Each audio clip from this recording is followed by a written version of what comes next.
Good morning to all of you. I'm really happy to stand with you on this special occasion to tell something about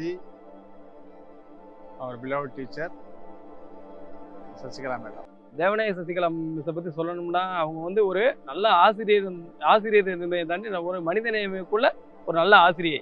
முகநக நற்பது நற்பன்று நெஞ்சத்து அகநக நற்பது நட்பு என்ற குரலுக்கு ஏற்ப Sasikala miss வந்து பிள்ளைய மத்தியிலும் அன்பா இருப்பாங்க. சசி மிஸ் அவங்க இப்போ ஸ்கூலுக்கு ஒரு 25 வருஷம் இருக்கும். இந்த 25 வருஷத்துல எல்லாத்தையுமே நல்லா அன்பா பழகக்கூடியவங்க. சசி மிஸ்ஸை பற்றி பேச நான் பெருமைப்படுறேன். அவங்க பாடம் நடத்தும் போது கரெக்டாக இருப்பாங்க. கடந்த 20 வருடங்களாக தேவநேச சசிகலா மிஸ்ஸோட நான் வேலை பார்த்துட்டு வரேன். அவங்க கிளாஸ்க்கு நான் மேத்ஸ் எடுப்பேன். நான் சசி மிஸ் என்னுடைய ஃப்ரெண்டு. அவங்க ரொம்ப போல்டாக இருப்பாங்க. ஒரு வேலைன்னு கொடுத்துட்டு அந்த வேலையை சலிக்காம செய்து முடிக்கக்கூடிய ஒரு ஆற்றல் கொண்டவங்க. அவங்க வேலை விஷயத்தில் கரெக்டாக இருப்பாங்க. வேலையை முடிச்சுட்டு தான் பேசுவாங்க.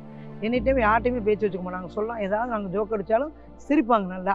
பசங்க யாராவது ரொம்ப சேட்டை பண்ணிட்டு இரெகுலராக இருந்தாங்கனாக்கா அவங்கள்ட்ட இன்ஃபர்மேஷன் கொடுத்தோம்னாக்கா பசங்களை நல்வழிப்படுத்தி அட்வைஸ் பண்ணுவாங்க. அதை கேட்டு நிறைய பசங்க நல்ல பொசிஷன்லேயே இப்போதைக்கு இருக்காங்க. மாணவர்களுக்கு அவங்க ரொம்ப அன்பா மிஸ் எப்போ வருவாங்க, மிஸ் வரலைன்னா கூட அவங்க ரொம்ப ஏக்கத்தோடு தான் கேட்பாங்க. அவங்களுடைய வே ஆஃப் ட்ரெஸ்ஸிங் நல்லா இருக்கும். ரொம்ப நீட்டாக பண்ணிட்டு வருவாங்க. சாரி கட்டுட்டு நீங்கள் ஹேண்ட் பேக் தூக்கிட்டு நடந்து வரும்போது ரொம்ப நல்லா இருக்கும். பொறுப்புகள் எல்லாம் அவங்கள தேடி வரும். எதனால் அப்படின்னா அவங்களுடைய சின்சியாரிட்டி தான். நேர்மை இந்த காலத்தில் தேடவே முடியாது. நேர்மையான ஒரு பொண்ணு, எதுக்கு ஆசைப்படாமல் கரெக்டாக ஸ்ட்ரெயிட் ஃபார்வர்டாக மூஞ்சிக்கு நேரம் இது ரைட்டு இது தப்பு அப்படின்னு சொல்லுவீங்க. அந்த கான்ஃபிடென்ட்டான ஒரு பேச்சு எனக்கு ரொம்ப ரொம்ப பிடிக்கும். நான் 6th படிக்கும்போது இன்னைக்கு வரைக்கும் உங்கள் ஸ்டூடெண்ட் அப்படின்றத நான் பெருமைப்படுறேன். உங்களை எப்பவுமே ஒரு அயன் லேடியாகவும் ப்ளஸ் ஒரு போல்டான டீச்சர் அப்படின்னு மட்டும்தான் நான் பார்த்துருக்கேன்.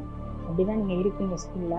ஆனால் ப்ளஸ் உங்கள் ஃப்ரெண்ட் சர்க்கிளில் போய் பார்க்கும்போது நீங்கள் ரொம்ப ஜோவியரான கேரக்டர்ன்றது எனக்கு நல்லா தெரியும். இதை தவிர அவங்க என்சிசியில் அதிகமாக கடுமையாக பணியாற்றினாங்க.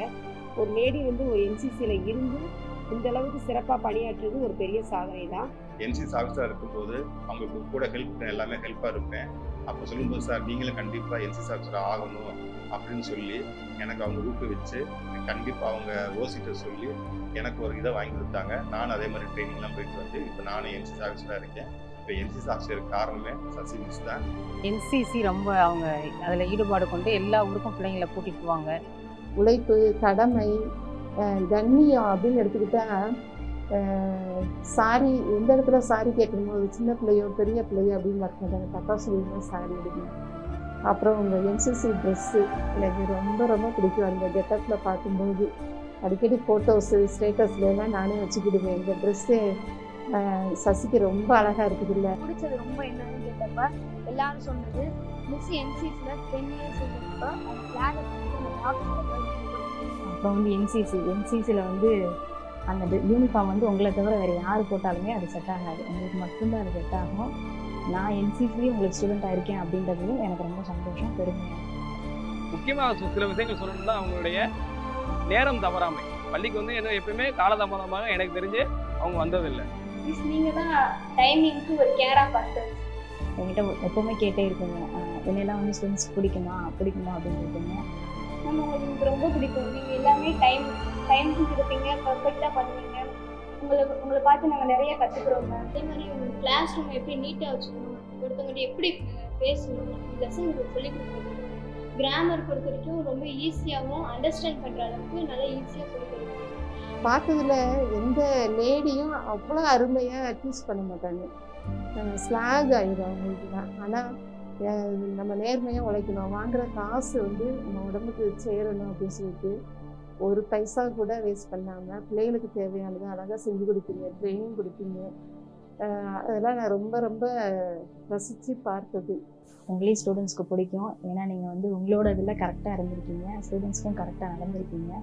அதனால் உங்களை ரொம்பவே நிறையா ஸ்டூடெண்ட்ஸ்க்கு பிடிக்கும். என்கிட்டயும் நிறையா ஃப்ரெண்ட்ஸ் சொல்லியிருக்கிறாங்க. அதனால் நீங்கள் ஒரு நல்ல டீச்சர் அப்படின்றத நான் ஸ்டூடெண்ட்டாக இருந்து கண்டிப்பாக பெருமையாக சொல்கிறேன். அவங்கள பற்றி சில நினைவுகளை பகிர்ந்துக்கிற ஆசைப்படுறேன். ஏன்னா உங்களோட நான் கிட்டத்தட்ட ஒரு 16 வருஷமாக ஆங்கில ஆசிரியராக பயணிச்சுக்கிறேன். அவங்களோட எக்ஸ்பீரியன்ஸ்லாம் நினச்சி பார்க்குறப்போ ரொம்ப மிராக்கலாக இருக்கும். அதில் அவங்க ஒவ்வொரு ஸ்டூடெண்ட்டையும் எப்படி டீச் பண்ணியிருக்கிறாங்க, எப்படி வந்து அவங்க வந்து இன்கல்கேட் பண்ணியிருக்காங்க வந்து நினச்சி பார்க்குறப்ப ரொம்ப பொறாமையாக இருக்கும். அது மாதிரி ஸ்டூடெண்ட்ஸ் வந்து ஈக்குவல் இம்பார்ட்டன்ட் கொடுப்பாங்க. நல்லா படிக்கிற ஸ்டூடெண்ட்டு, நல்லா படிக்காத ஸ்டூடெண்ட்டு அப்படின்ற பேதம் இல்லாமல் அனைத்து ஸ்டூடெண்ட்டுகளையும் என்னது ஒரே மாதிரியாக நினைக்கக்கூடிய ஒரு ஆசிரியை. இன்னொரு முக்கியமான எக்ஸ்பீரியன்ஸ் வந்து நான் பகிர்ந்துக்கணும்னு ஆசைப்பட்றேன். அதில் ஒரு நாள் கிளாஸில் என்ன பண்ணேன், நான் ஒரு ஸ்டூடெண்ட்டை கூப்பிட்டு போர்டு முன்னால் நிற்க வச்சு, உனக்கு தெரிஞ்ச பிடிச்ச 10 பேர் எழுது பாப்பான்னு சொல்லியிருக்கேன். அந்த மித்ரா ஸ்டூடெண்ட்டு மித்ராசி. அதாவது அந்த 10 பேர் வந்து அம்மா அப்பா சொல்லிக் கொடுத்த வாத்தியார், உன் ஃப்ரெண்ட்ஸ் எல்லாம் இருக்கலாம். 10 பேரை முதல்ல பிடிச்சவங்க பேரை எழுதுன்னு சொன்னேன். அந்த பொண்ணை எழுதிட்டேன். 10 பேர் எழுதிட்டு ஒரு 2 மினிட்ஸ் கழிச்சு இதில் 3 பேரை நான் ரிஜெக்ட் பண்ணணும்ப்பா, யாரை ரிஜெக்ட் பண்ணணும்னு கேட்டேன். அந்த பொண்ணு தயங்கிட்டே ஒரு 3 பேரை யாருமே ரிஜெக்ட் பண்ண மாட்டேன்னுச்சு. அதில் இன்னும் என் பேர் இருந்தது, சஸ்மிஸ் பேர் இருந்தது, அவங்க அம்மா அப்பா பேர் இருந்தது, அந்த பொண்ணோட க்ளோஸ் ஃப்ரெண்ட்ஸ் நேம் இருந்தது. அதனால் அந்த பொண்ணால் நேமை வந்து ரிஜெக்ட் பண்ண முடியலை. பட் இது வந்து ஒரு தன்மை சமன்ஃபுல்லாக இருக்கும்பா, நாங்கள் ரிஜெக்ட் பண்ணிட்டு ஆகணும், உங்களோட ஸ்டெபிலிட்டி என்ற அனலைஸ் பண்ணணும், அதுக்காண்டி தான் அந்த சொன்னேன். அந்த பொண்ணை என்ன பண்ணிச்சு, கடைசி 3 பேர் ரிஜெக்ட் பண்ணிச்சு. அப்புறம் ஒரு 2 மினிட்ஸ் கழிச்சு இப்போ இந்த 7 பேர்த்தில் திருப்பி ஒரு 3 பேர் ரிஜெக்ட் பண்ணிப்பான்னு சொன்னேன். அந்த பொண்ணை கொஞ்சம் அப்படியே நர்வஸாக ஃபீல் பண்ண ஆரம்பிச்சுட்டு ரொம்ப கஷ்டப்பட்டுச்சு. அப்புறம் கஷ்டப்பட்டு அழைச்சிச்சு. அப்படியே 4வது டேர்னில் வந்து 4 பேர் இருந்தது. 4 பேரில் வந்து அவங்க அம்மா அப்பா என் பேர் சசிபீஸ் பேர் இருந்தது. இதில் நீங்கள் 3 பேர் அவுட் பண்ணணுப்பான்னு சொல்லியிருந்தேன். நான் ரொம்ப அழுக ஆரம்பிச்சேன். அந்த பொண்ணு கடைசியில் என்ன பண்ணிச்சுன்னா, என்னைய அவங்க அம்மா அவங்க அப்பா அவங்க அடிச்சுட்டு சசிமிஸோட பேரை தான் போட்டுருச்சு. என்னப்பா இது பயங்கரமாக இருக்குது, அம்மா அப்பாவோட அவங்க பெருசாக பண்ணிக்கிறேன், எனக்கு அவங்க தான் சார் பெருசாக போச்சு. அந்த அளவுக்கு வந்து அந்த சசிகலா மிஸ் வந்து அந்த பொண்ணோட லைஃப்பில் ரொம்ப இன்க்ளூட் ஆகிருக்காங்க. அப்படி ஒவ்வொரு ஸ்டூடெண்ட் மனசுலையும் அவங்க இருக்கிறாங்க. இது எக்ஸாம்பிள் தான்.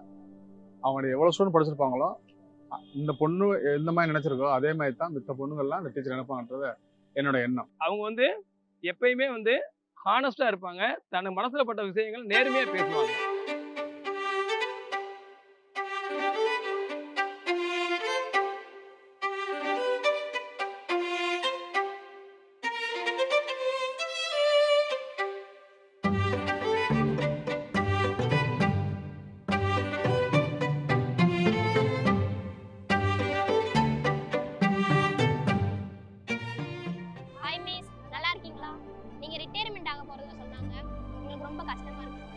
அவங்க ரிட்டையர் ஆனது வந்து ரொம்ப கவலையாக தான் இருக்குது. எங்கள்கிட்ட ஒரு சகோதரி மாதிரி இருந்தால் அவங்க வந்து இப்போ பிரிஞ்சு போகிறது எங்களுக்கு ரொம்ப மனசு கஷ்டமாக தான் இருக்குது. அவங்கள மாதிரி ஒரு டீச்சர் எங்கள் ஸ்கூலில் கிடைக்கிறது ரொம்ப நாங்கள் கொடுத்து வச்சோம்.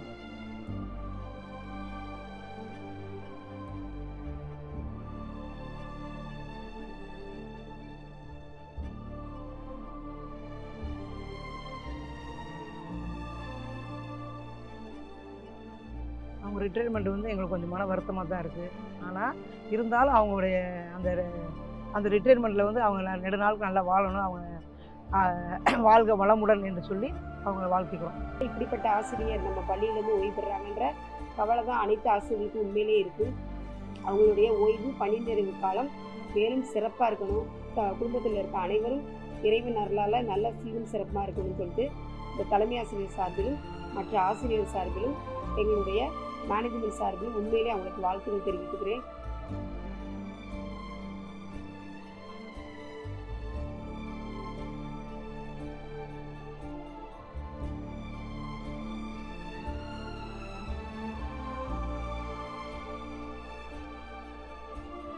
இப்படி ஒரு சகோதரி நமக்கு கிடைச்சிருக்காங்க. இத்தனை வருஷமாக நம்ம நட்பு நீடிக்குது அப்படிங்கும்போது ரொம்ப சந்தோஷமாக நினைக்கிறேன் நான். ஆனால் வந்து நீங்கள் இந்த கிடைச்ச வாய்ப்புன்னு இவ்வளோ நாள் தான் இருக்குது எனக்கு ரிட்டையர்மெண்ட்டுக்கு. இதை வந்து நான் நல்லபடியாக இன்னும் நல்லா கொண்டு போகணும்னு நினச்சி பசங்களை நல்லா மோட்டிவேட் பண்ணுவீங்க. இது வந்து கவர்மெண்ட் கொடுத்த ரிட்டையர்மெண்ட் வயசு தான். ஆனால் நீங்கள் வீட்டில் இருந்துகிட்டே நிறைய உதவிகள் நிறைய கைட்லைன் கொடுப்பீங்க அப்படிங்கிறது வந்து மாற்ற முடியாத மறுக்க முடியாத ஒரு தாக்கு தான் எனக்கு. நீதி வாழ்ந்த கடவுள் உங்கள் கூட எப்பொழுதுமே இருந்து உங்கள் ஃபேமிலி மெம்பர்ஸ் எல்லாத்தையும் ஆசீர்வாதம் பண்ணுவார் அப்படிங்கிற நம்பிக்கை எனக்கு இருக்குது.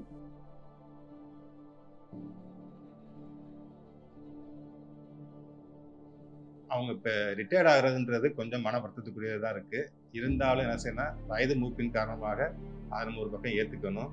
கடவுளோட நன்மையால் அருளாலையும் அவங்க நல்லா இருந்து அவங்க குடும்பத்தையும் நல்லா பார்த்துக்கணும்னு கேட்டுக்கணும். இந்த ரிட்டையர்மெண்ட் ஸ்டேஜில் வந்து அவங்க பேரன் பேத்திகளோடையும் பொண்ணு மருமகனோடையும் நல்லபடியாக நீடூழி நல்லபடியாக இருக்காங்க.